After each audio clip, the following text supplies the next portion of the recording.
तर मंडळी, एकदम चमचमीत आणि झणझणीत अशी ही आपली शेवभाजी तयार झालेली आहे.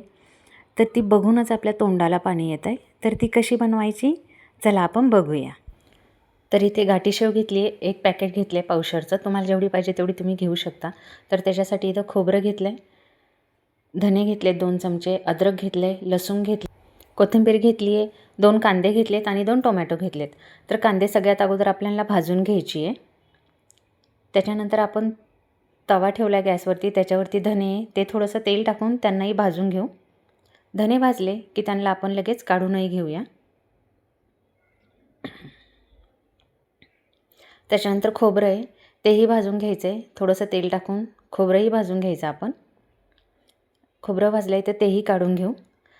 नंतर जे 2 कांदे भाजले होते त्यांना आपण त्यावरती चांगलं परतून घेणार आहे. त्याच्यामध्ये आपण लसूण आहे तोही टाकून द्यायचा.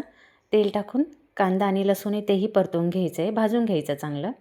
ते भाजलं की त्याच्यामध्ये आपण 2 टोमॅटो कापून आहे तेही टाकून द्यायचे. त्यांना चांगलं परतून घ्यायचं आपण.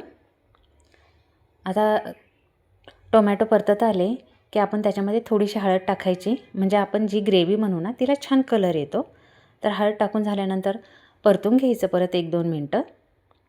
परतल्यानंतर आता आपण त्यांना काढून घेणार आहे. तर आता हा मसाला आहे तो आपण थंड करून घेऊ अगोदर. आता इकडे आपण धने आणि खोबरं आहे ते वाटून घ्यायचं आहे. यांना पाणी न टाकता वाटून घ्यायचं, म्हणजे चांगलं वाटून होतं ते.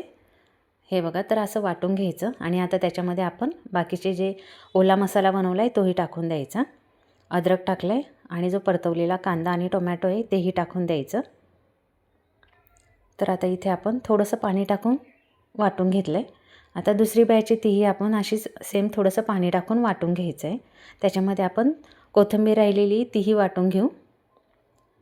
तर आता इथे कढई घेतली. कढईमध्ये तुम्हाला पाहिजे तेवढं तेल घ्या, हिंग टाका, जेवढं पाहिजे तेवढं लाल तिखट टाका. मी 1 चमचाभर लाल तिखट, थोडीशी हळद आणि 1 चमचाभर कांदा लसूण मसाला टाकला आहे.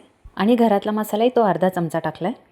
आणि जे वाटण बनवून घेतलं आहे तेही आपण टाकून घ्यायचं आणि चांगलं असं परतून घ्यायचं आहे. आता हे सगळं तेल सुटेपर्यंत आपण मसाला परतवला आहे आणि राहिलेला मसाला आहे तोही परत आपण टाकून घ्यायचा आहे आणि चांगलं मिक्स करून घ्यायचं. 1-2 मिनटापर्यंत आपण त्यालाही आपण परतून घ्यायचं.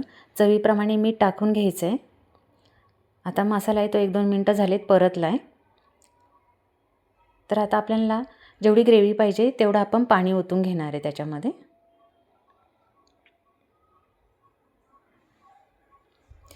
तुम्हाला किती ग्रेव्ही पाहिजे त्याच्यानुसार पाणी ओतून घ्या, किती माणसांच्या प्रमाणे तसं.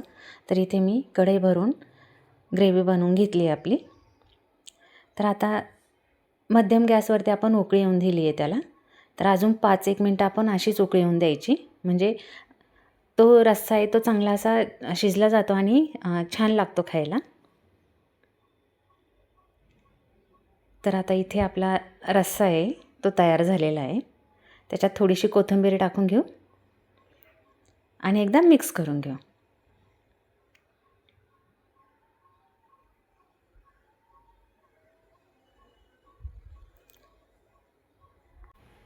तर इथे आपल्या शेवभाजीचा रस्सा आहे तो छान असा तयार झाला आहे. तर आता सगळ्यात अगोदर डिशमध्ये एका आपल्याला गाठी शेव ती थोडीशी काढून घ्यायची आणि तो रस्सा आहे तो ओतायचा आहे वरून. आणि तुम्हाला पाहिजे त्याच्याबरोबर तुम्ही ही शेवभाजी ती खाऊ शकता. कोणी चपातीबरोबर, कोणी पावबरोबर, तर कोणी भाकरीबरोबरही खाऊ शकता. एकदम मस्त अशी चव येते ह्या भाजीला. तर एकदा ही भाजी नक्की बनवून बघा. जर रेसिपी आवडली तर लाईक, शेअर आणि सबस्क्राईब नक्की करा. पुन्हा भेटू अशाच नवीन एका रेसिपीमध्ये. Bye bye.